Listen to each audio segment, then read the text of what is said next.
Ça commence. Bonjour, bonjour. Es-tu pas ici? Bonjour. Bienvenue à cette conférence sur DaVinci Resolve.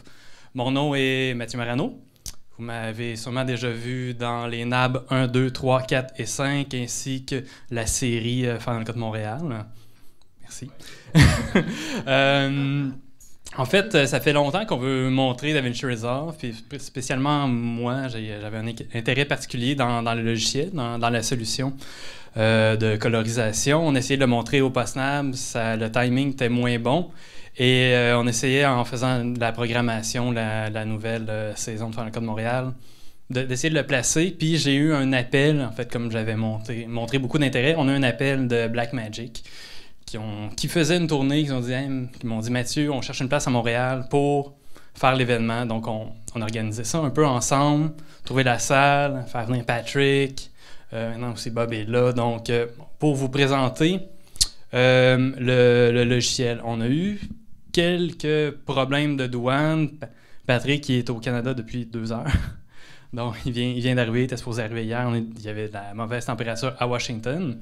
Et le kit Resolve, le kit hardware avec la surface de contrôle est encore aux douanes, mais on a une Wave, on a un MacBook, on va pouvoir vous montrer quand même les fonctionnalités de Resolve 8. Et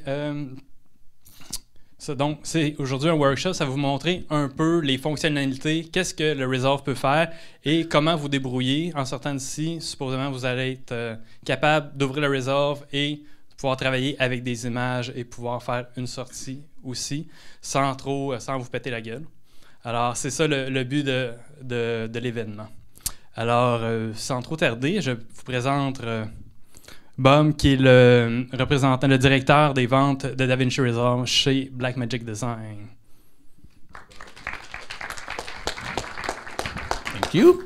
So I won't try to speak French because it would be bad for everyone. So hopefully you can understand me in English. I'm Bob Cornelia from Blackmagic. I actually worked at DaVinci before Blackmagic bought it, so I came as part of the sale. So they didn't do too well with that. But So today we're going to show you DaVinci Resolve. Patrick Inhofer here of the Tao of Color and several other companies is going to do the demonstration. But I just wanted to let you know a couple things. One, if anybody that walked in later after I was at the door that has any of their sheets, please let me know. I'll come by. About an hour and a half in, we'll take a 15-minute break, and after that we'll draw a couple raffle prizes. Some of the new things, I don't know if Matt mentioned that we're using a switcher, the Blackmagic new ATEM switcher over there to do some of the recording here. And as you know, Blackmagic keeps coming out with all kinds of new products. And one of the things that they announced at IBC earlier this month was that Resolve is going to be available for Windows, and that'll be in the early part of 2012. So you're here to see Resolve, and so I'm going to turn you over to Patrick, who I think has his own microphone. So. And thank all of you for showing up today on a Wednesday at noon. Make sure you thank Alex for bringing the wave down. Alex for bringing the wave down, yeah, last minute. Which I assume means that you guys really want to see Resolve. And so the question is, the first question I have is, has anyone here owned Resolve 8? All right, so we got a couple owners here. Has anyone used Resolve Lite? All right, a couple more people. Has anyone ever used Apple Color? Wow, a lot of them. And you use it for business, like you actually bill people for it. All right, a couple. All right, good deal. And then the Final Cut 3-way color corrector. All right, there you go. Well, you know, the progression for a lot of guys, and even for me, was, you know, my background is as an online guy, a finishing guy, Symphony, Smoke. Yes, I used to use, back in 1999, I actually color graded an entire series using nothing more than Avid's level filter, which was just hue, saturation, black level, and video. That's the only 4 controls I had, and I graded an entire series that way. So, you know, and when I started out, I always went straight to air. I wasn't an offline guy. I was a guy who always had to know what a good looking picture was. You know, the first thing that I was taught was the editor saying, bring down the saturation, swing the hue, you know, that type of thing. So as far as I'm concerned, I may not have been running, you know, a DaVinci whatever, 888 or something for 20 years, but I've been looking and creating pictures that look good for broadcast for 20 years. And so as the equipment has progressed and we've gone, I call it desktop color grading, right? We're about to do some desktop color grading. And you know, we can literally take it with us. We've got our heavy gear all holed up in customs, but you know what? You take a modern MacBook Pro, this one does not have the Thunderbolt port, but you get one that has a Thunderbolt port, and you get one of those external PCI boxes, throw in a couple Quadra 4000s, you could hook up any control surface to that thing, and you know, you've got yourself an amazing on-set or previs, or even you could do billing regular jobs off of it. You know, you could put a big display next to it, close the clam up, and you just work that way. So one of the amazing things about DaVinci Resolve in particular is its scalability, and you're about to see that. I mean, we're doing a bit of a tap dance, and it doesn't matter to me. I don't really care what control surface is in front of me. I don't really care what computer I'm using. The only thing that it really affects is its playback speed, right? So everyone, you know, professionals work at real time. Well, you know what?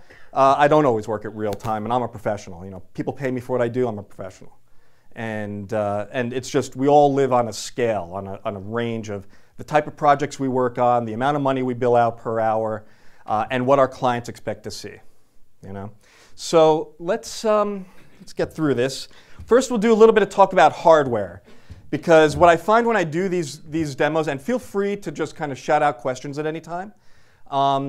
One of the things I find when I do these demos is people are like, well, what will it run on? What does it run on?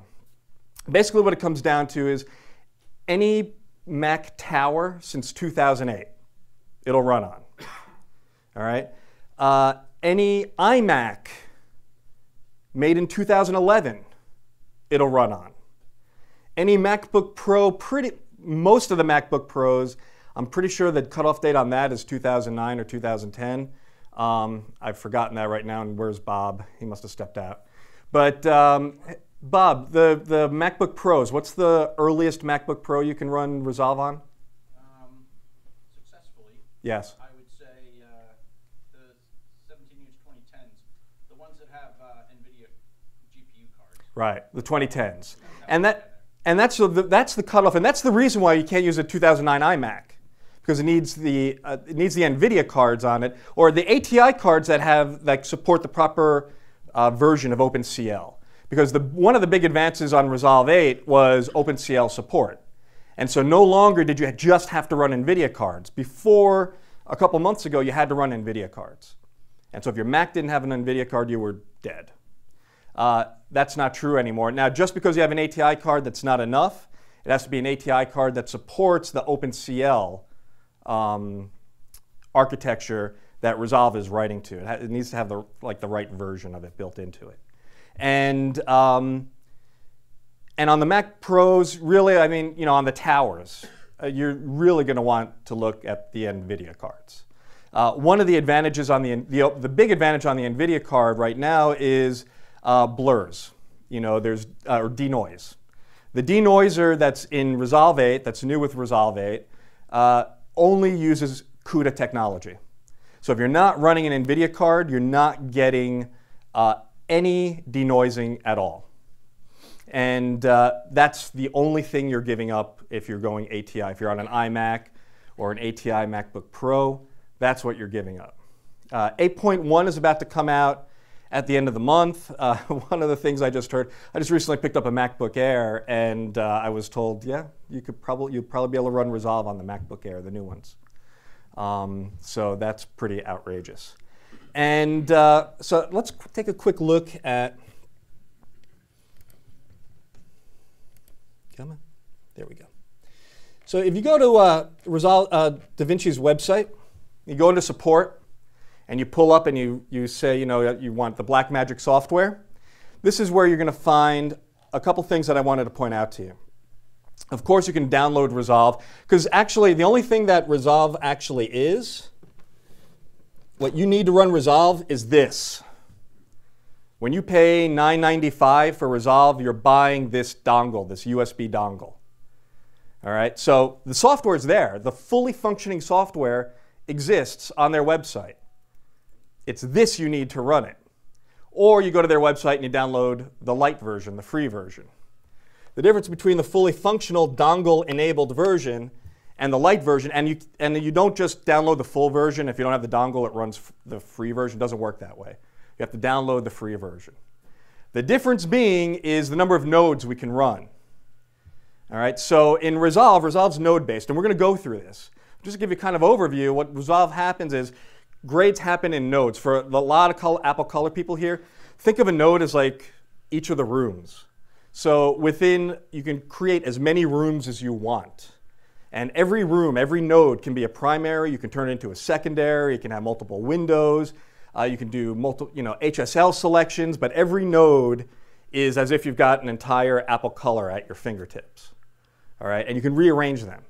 And in the free version, you're limited to 2 nodes. All right. In the full-blown version, it's unlimited. Go as deep as you want.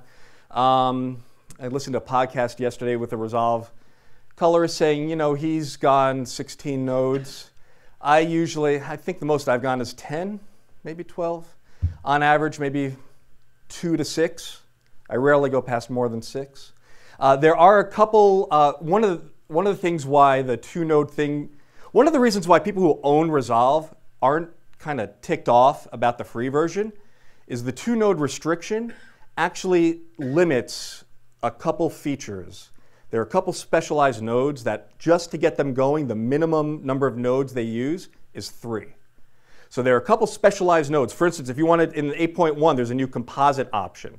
So you can do different types of multiplies, adds, difference, right? And you need 3 nodes to make that happen.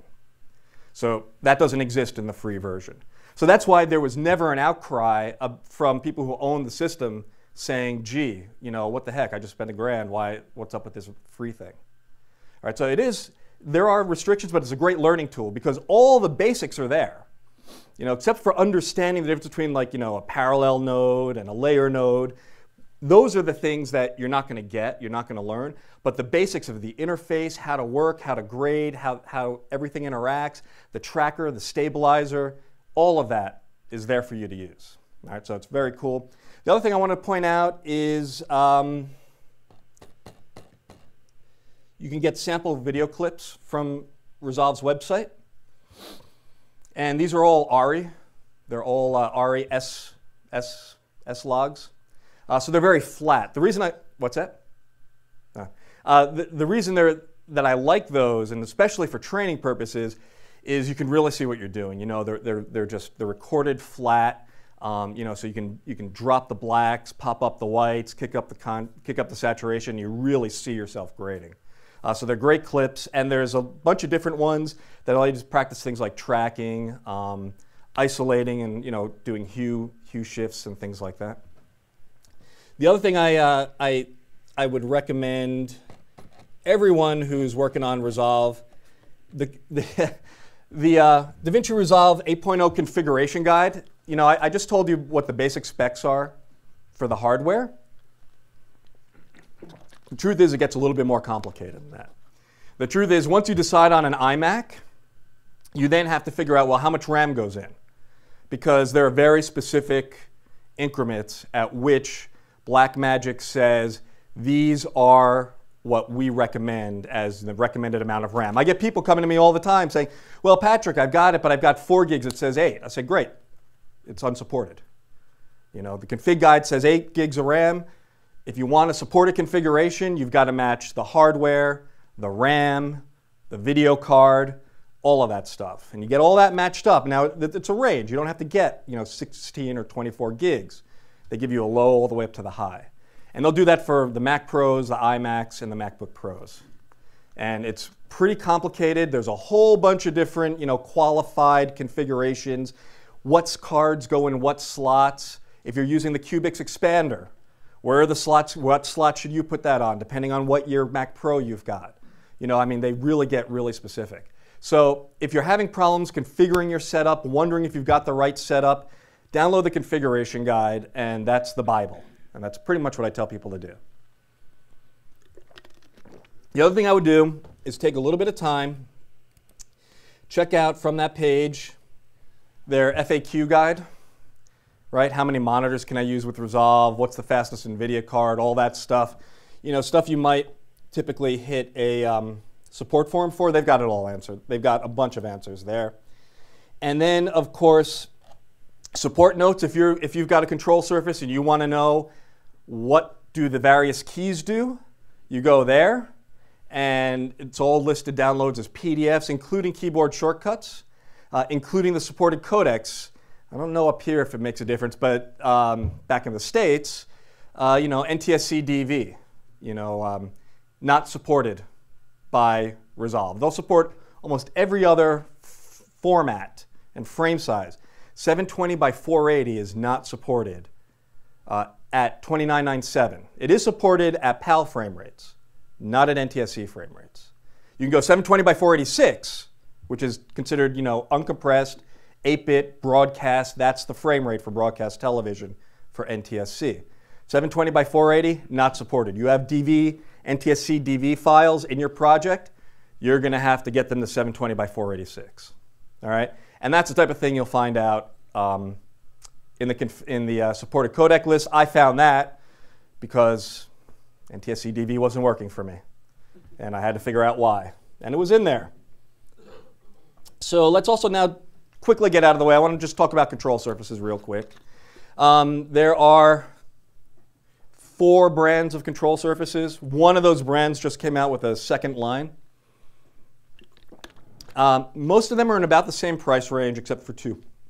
So you're looking at the Avid Artist Color, which is this guy right here. Do I still have internet? Let's see if this works. That is Ethernet based. So you need to plug it into your Mac as an Ethernet connection. All right, not USB. It has its own power supply. The cool thing about this, and one of the reasons I like this for some people, is if you're also looking to have audio automation, you know, this is expandable to include faders that work with Final Cut. I don't know if they work with Premiere or not, but you know, I tend to be more of a Final Cut guy. And I know with Final Cut, you know, you get flying faders. You can have it play down and just while it's recording, and it just happens. It doesn't stop. It's real time. It's live, just as if you had an audio guy sitting next to you doing a mix. So if you need that kind of functionality, you think you want that kind of functionality, that's one of the reasons I like this control surface. The buttons for me feel a little soft. They're a little mushy. You know, the tactile feedback when you press the various buttons isn't kind of like this thing clicks. You know, and you feel it when you push it. You feel it and you hear it. My wife hears it like you know, my facility, I run out of my house, and I'm working. If I'm working on this, my wife's like, "You're on the wave." Yeah, because it's just loud and clicky. You know, the MC Color, no idea. In fact, sometimes I don't even know if I push the button or not. And it does a lot of shifting, and it has 2 shift buttons, which operate differently than each other, and it's a little funky, and sometimes when they're supposed to hold and put you into a shifted state, it doesn't hold when you want it to. It does when you don't. So it gets a little bit confusing. But at 15, oh, and they also have a nice big external transport. And what I recommend, whether it's for Apple Color, especially on Apple Color, is you get their transport as the side thing. It's like an extra $500. But it's got about another 15 buttons on it. So you can customize it. On Apple Color, it's easy to customize. On Resolve, it's kind of ships the way it is. Resolve does not provide any customization for the transport, but it is programmed for Resolve, the main panel. But you can't, they have customization software. It doesn't work with Resolve. So it works with Color, not Resolve. $1,500 for that. I don't know how that comes out to Canadian. Is it 1-to-1 now, or is it 1-to-1? Yeah. Tangent Devices just announced this, the Element. It's 4 panels. In theory, you can buy each panel separately. I think what they've said is the set for all 4 panels is supposed to run about $300 to $3,500. They were showing the prototype at IBC 2 weeks ago. They haven't said when it's shipping, and they haven't said if that's US dollars or EU dollars. And that's a slight difference there. So it's anywhere from $3,000 to $4,500, depending on how it's going, what the final pricing is going to be and what denomination they're talking about. Buttons, knobs, control wheels, and then transport panel with more knobs. A couple of the reports, I haven't touched it myself. A couple of the reports I've gotten range from awesome to I'm going with the MC color. You know, so it's a personal thing. All of these things are personal things. I'll tell you in a minute how I advise people to select their control surface. Of course, tangent wave, that's what we're sitting right here. I mean, this thing's beautiful. It's just, it's so light. And that's really, for me, that's its selling point. This thing you can just, you put in a backpack and you don't feel it. You know, it is just, it's plastic, which a lot of people complain about. I think that's fantastic. I mean, it's like a plastic shell with probably, it feels like one circuit board on the inside, and that's it. You know, so if you're on the road a lot, if you're on set, you need to carry it around, and you know, you're just doing kind of basic grading, you know, just moving the wheels, you know, dealing with contrast, beautiful for that. I've graded 2 films on this, and it's definitely not my choice for day-to-day working colorist. The cool thing about this is everything's labeled. All right, except for the buttons here, unless you do what they did here, which is label the buttons. Everything else is labeled, whereas on the MC Color, nothing is labeled. I mean, you've got some LEDs, but none of the other buttons are labeled. You're going to have to memorize it. And if you're not on it every day, the wave is the way to go. If you're on it every day, then you'll learn it. I mean, it's all about muscle memory. And the cool thing about a control surface in general is about muscle memory. That's what it is. You're not looking at the surface. You're not looking at your interface. You're looking at your image. You're looking at what you're supposed to be looking at, or the scopes, right? And you know you need to shift F4, and then that adds a node. I don't need to look at, I don't need to see where my mouse is to add a node. I don't need to see anything on the panel. I just shift F4 and add node, right? That's what I want to happen. And I want that shift F4 to always be add a node.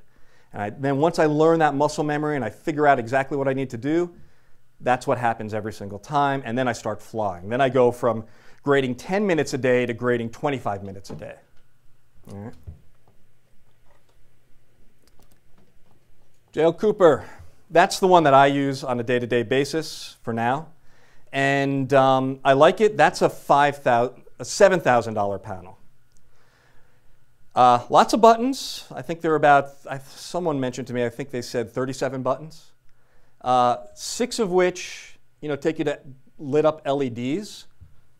I'm pointing over here, you can't see it. 6 of which take up the LEDs over there with the knobs. And then pretty much everything else you need to memorize.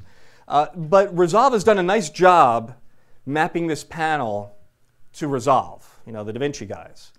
And one of the nice things is functions tend to be grouped.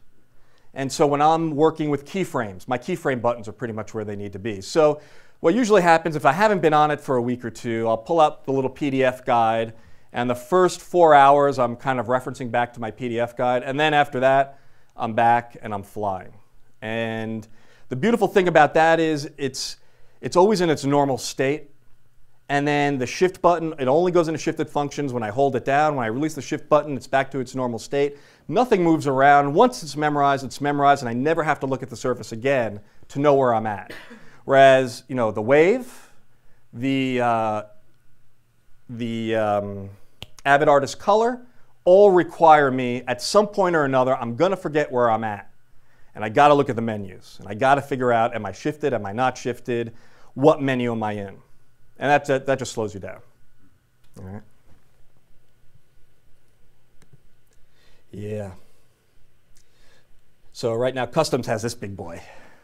Isn't that nice? It's awesome. I love it. I've had it on loan for a month and a half from the good guys at Blackmagic. And I've graded a couple films on it. The cool thing about this, it's $30,000. It's 3 panels. The two end panels can be swapped. One power brick. That's it to drive all 3 panels. All right.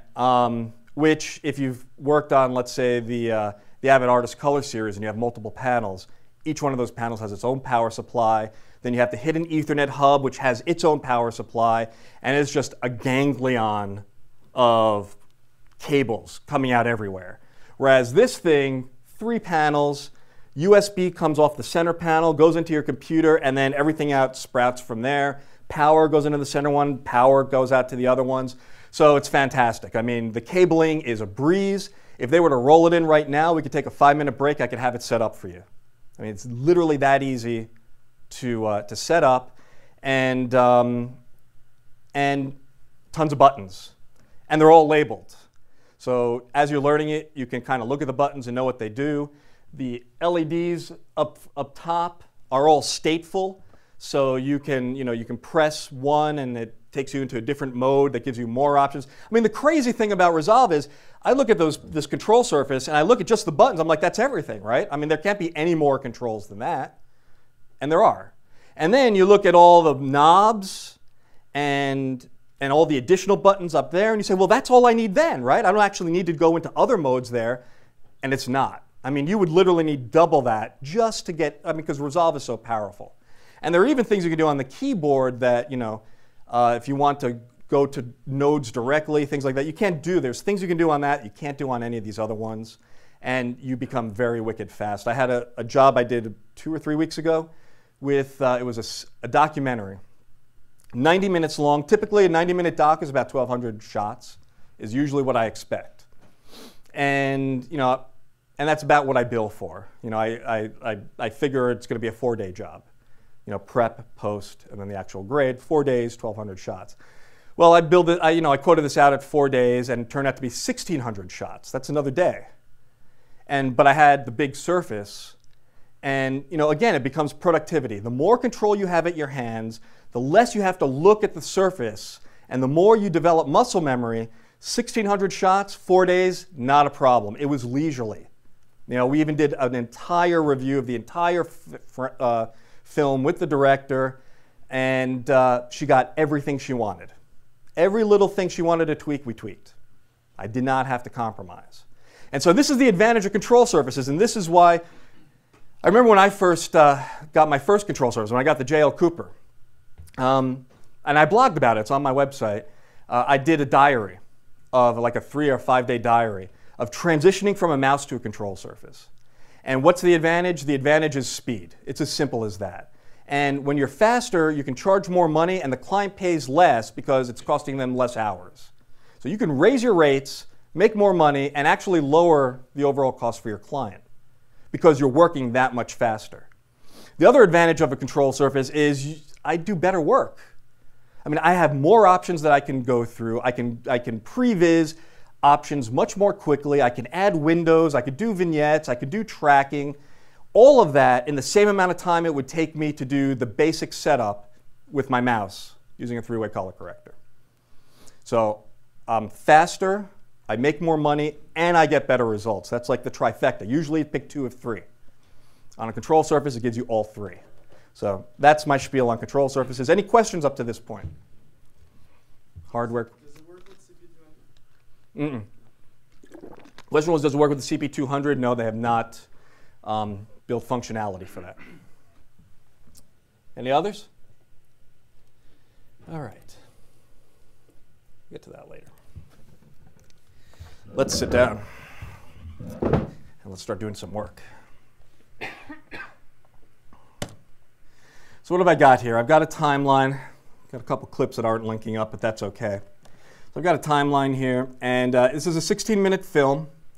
We're looking at it in ProRes right now. Now this is typically how a client walks in and they hand me a job like this. It's a Final Cut project, a timeline, and every shot is individual. And for me, one of the big things I sell my clients on, is the notion that I can give them back this exact same project with a timeline looking exactly like this, with handles, except it links to the new graded material. Clients love that. It's huge.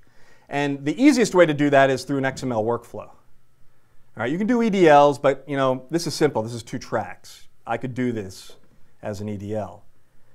But if we have time, I'll be showing you a project later that's multiple layers, and it would not be efficient at all to do it as an EDL workflow.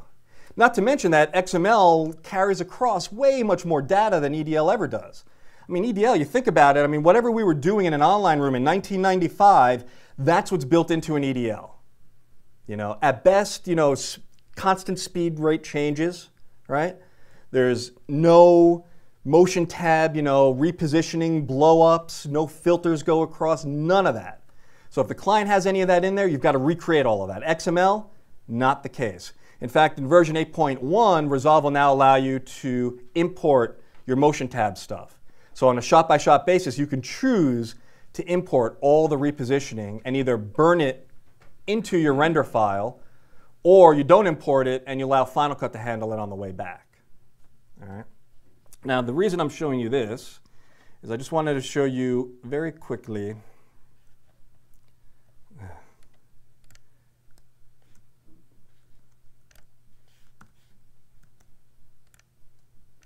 going to double up a couple shots here. Yeah, why not? We'll do that. And then I'm going to pull up a composite mode here. And I'm just going to make this multiply. All right. And then I'm going to add cross dissolve there. I'm going to add a wipe. And let's do a clock wipe, because we all love our clock wipes. Or at least our clients do. All right, and the point is just to show you a couple of things that Resolve can do. Save. So it's pretty much as simple as export XML. Resolve requires, because you know there are various versions of the Apple XML interchange format. Resolve requires version 5.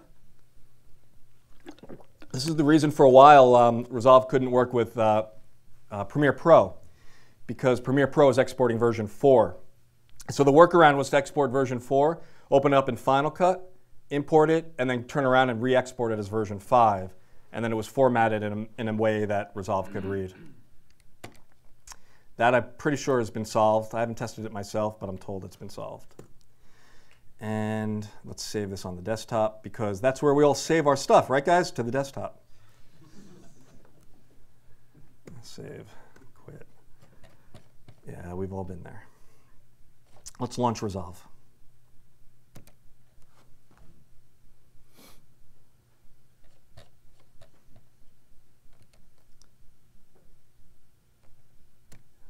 I'm not used to driving this with a thumb.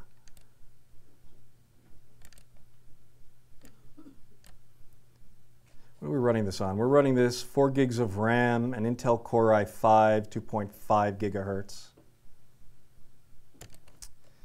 And so this is usually what you would see the first time you log in. Usually it's just admin and guest, and then Bob has his account here.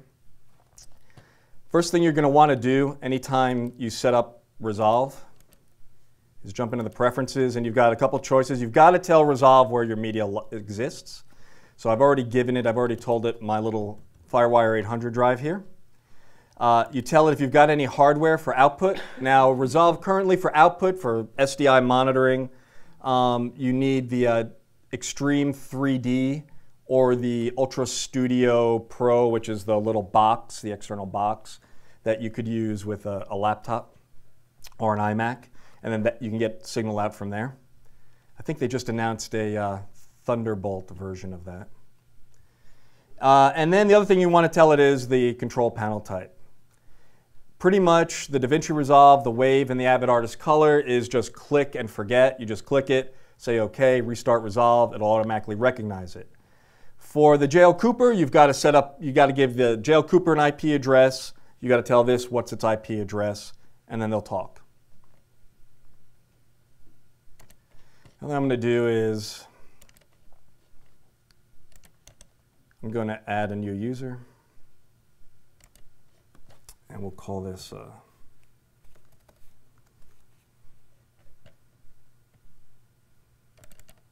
cancel. Got to highlight him, come down here, add a new user. And it doesn't want me to. So we're going to skip that. We're just going to work at admin.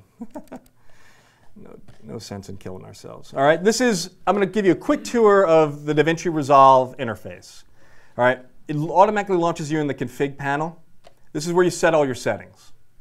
Some of these are interactive. Some of these, as you change them now, they get reflected on whatever project's active. Others only affect the project as it's being created and can't be changed again once the project's created. And it can be a little confusing sometimes to distinguish which is which. All right? But within here, you've got 5 pages of settings. All right? From setting your timeline, setting the conform options for when you import your timeline. You have live actual deck control, RS-422 deck control.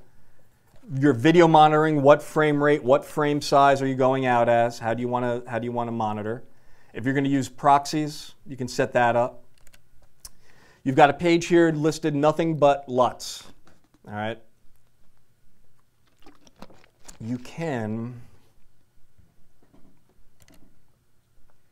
It has some built-in LUTs in here already. And hold on.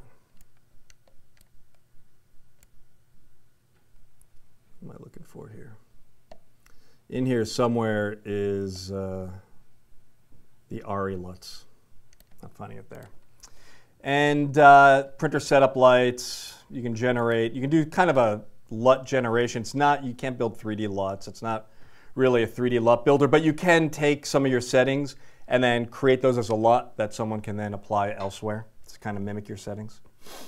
You've got project settings, all sorts of options in terms of how you want things to display, behaviors you want to see within Resolve, as well as control surface settings. The control panel settings are kind of interesting, mostly because they allow you individual controls for each of the trackballs and each of your rings, each of your contrast settings. So I can have my shadow trackball set for high speed, really quick interaction, but set the contrast for very small increments. I can do that for each of these. And on the big control surface, the Resolve control surface, you can also, control the brightness of your LEDs and of the buttons. You can dim them down. You can change their colors. I heard one colorist joke that he normally sets his LEDs to be kind of blue-white, but if the session's going bad and he wants to let the producer know, he sets them to a low red. And then when they walk in, they know that, okay, there's something going on here. I better hang out for a little while. Yeah, that one's kind of cute. Autosave, of course, and it happens in 5 and 10-minute increments. Of course, when I worked in color for several years, I always set it for 7 minutes, and I came in here looking for the 7-minute option, and it doesn't exist. So 10 minutes is usually what I set it for, just long enough to get me in trouble. And then red decoder settings. So you've got decode quality, so you can grade at half res or quarter res, and then when you're ready to render, it'll render out at full res. You can access and debayer the full 4K or 5K image size, grade, and render out at 1080p while accessing the full range of the data. All right, you can also come in here and set the metadata. All of this stuff is customizable. Not only is it customizable for the project, but on a clip-by-clip basis. If I've got red with some ARI stuff thrown in, when I hit the ARI footage, I can right-click on the clip when we're in the color grading room and say, no. Let's go and pull up the ARI LUT, and we're going to use that as our base. All right. Even within red, you can have a master red decoder settings, and you get to a series of shots, and you don't like red gamma. You want to go with red cine, right? All right, fine. Let's just do that. On a shot-by-shot basis, you can kind of come in here and select your various, red log, red gamma 2, red space, rec 709. So you can apply all these both on a project basis or on a shot-by-shot basis. And then the rest of the stuff most of us shouldn't be playing with, other than like FLUT and ISO, exposure, brightness, contrast, But this PD log stuff, the gain stuff, unless you really know what you're doing, generally speaking, hands off, because you can screw yourself up. At least that's what I do, and it keeps me safe. The other thing you want to do is, because there's a lot of stuff there's a lot of stuff in here to set up, right? And so I set this project up for 1080p, and then the next project comes in at 720p, and the project after that comes in at 1080i. And over the course of a year, it's 2398, 2997, 5994, or whatever frame rates you guys are working at. And now to go through all of this and save all of this and set this every single time, what a pain. So we've got configs here. So you can come in here and you can set all of this up, and you can save it out as a config, and then you just call it up for your project. And you get all of this stuff, you set it up once, and then maybe you'll need to make some tweaks here and there, depending on maybe you want to change your monitoring or something like that. But so they've thought of that, they realize the complexity, and they've given us the ability to save these all out as configs. The next tab in here is the Browse menu. The Browse menu is all about telling Resolve where does your footage exist. In the preferences, we told it what drives to look at, but until, and the really important thing here is the media pool, until the clips show up in this section of the window, Resolve will never actually see them. It can be attached. Resolve could say, yeah, the drive's there. But until you explicitly tell Resolve, drop this stuff into the media pool, Resolve will give you a black frame, maybe a black frame with an X through it. Say, yeah, I know it's supposed to be there, but it's not in the media pool. I'm not going to show it to you. All right? Now, why do this? I mean, it kind of seems like a real pain in the butt, and that's what I thought at first. And then it turns out it's kind of cool, because if, let's say, we're working at proxies, and we're grading with proxies, and we're waiting for the final full-res clips to come to us, maybe from graphics or visual effects or whatever, for whatever reason, you can just come in here, select all your clips, and say, I want you to look at this new folder, and replace everything in here with everything in that folder. Time codes need to match, real numbers need to match, but if you're working in a proper workflow, that's happening anyway, right? You're planning this out ahead, right? And assuming you're working like a real pro, it'll just happen. And so now you don't worry about mixing up Coke and Pepsi, right? If it's not in the media pool, your Pepsi client isn't going to see the Coke footage, even if they're on the same drive, unless you happen to browse to it. Because we can sit here and we can call up here in our media storage. And I'm coming up here, and let's zoom in so you guys can see it. And so here's my training file, and here are my demo assets, and here's my media, and here's free demo footage. And now I can click here, and it's going to show me all the shots that exist there. They're still not loaded into this project, but I can see the shots, I can click on the shots, I can play down the shots here, scroll through them. All right? I can get details about this thing. In fact, if a client ever says, what does the footage actually look like? We've forgotten, maybe a flop was applied or not applied. Maybe there's some confusion as to, I don't think that shot actually looked that way. You go back into the media storage, you look at your clip details in the Browse menu. This is what's coming off the hard drive. Nothing affected it. All right? So that's one of the things you would come back in here for while you're in the middle of the session. You're confused. What does it look like? Let's look it up. Is this the right frame rate? It seems to be playing back at a weird frame rate. You can call up clip details on this. All right? If I wanted to, then I could take this folder and I can add the folder into the media pool. And now that the folder is added to the media pool, now I can start color grading these clips. Now Resolve says, okay, they actually exist. So once I've pulled in all my media that I'm using for the job, I can go over to the Conform tab, and we're going to go into this in a little bit of detail and I can create my first session. All right, now in Resolve, a session is a timeline. When I tell you I'm in my master session, what I really mean is I'm in the master timeline. Okay, Resolve, the DaVinci guys have their own language, different from the rest of us. Right? Dynamics equals keyframes. They call dynamics, what all of us call keyframes, they call dynamics. All right, part of that has to do with the legacy of some of the DaVinci telecine systems, right? But and dynamics comes from that legacy. But for all of us coming to Resolve, it just just call it freaking keyframes. I mean, come on. But that's not what it is. Sessions, it's a freaking timeline. It's not I don't know what this session thing is. All right. And you can have multiple sessions in a project. In fact, what I tend to do when I break up, what happens is when I break up long timelines, you got a 90-minute film. Do you bring it as one long ADL? You break it into 5 reels? What do you do? What I find I do is I break the reel length into about as much time as I usually get to in a day.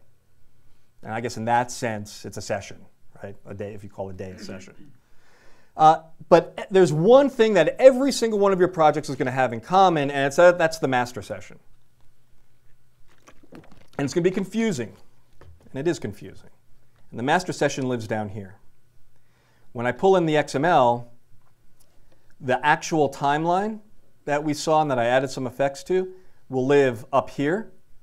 It's still going to create a master session down here. What's the master session? Let's just get this out of the way right now. If I go back into this media pool, you see I've got all these clips listed here. These are all the clips that Resolve has access to. As I add clips into the media pool, they automatically get added to this master session. The master session is simply a string out of everything in the media pool. That's all it is. It's one long string out. And it's sorted by, I think it's reel number and then time code. And there's no option of changing the sort. It's just, that's how it works. It's just a long string out.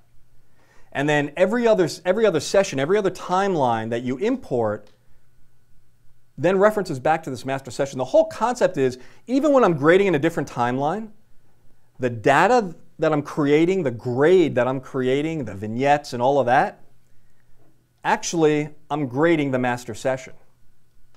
So that when I create a new timeline and it references back to some of those clips, it automatically inherits all those grades. And that's one of the kind of hidden powers. It took me a long time to figure this out. And it took me a couple months before I finally just one day got so frustrated. What is going on here? This doesn't make any sense. And I spent a day deconstructing this thing to figure out that what I'm actually doing is I'm grading the master session and everything else is kind of off of that. So that as I bring in cut downs, new versions that go to reel 5, and there's an interview that I graded in reel 2, well, I graded that technically on the master session. So when I go to reel 5, it says, oh yeah, we've got that there in the master session. So let me just pull that up, and it pulls up the grade.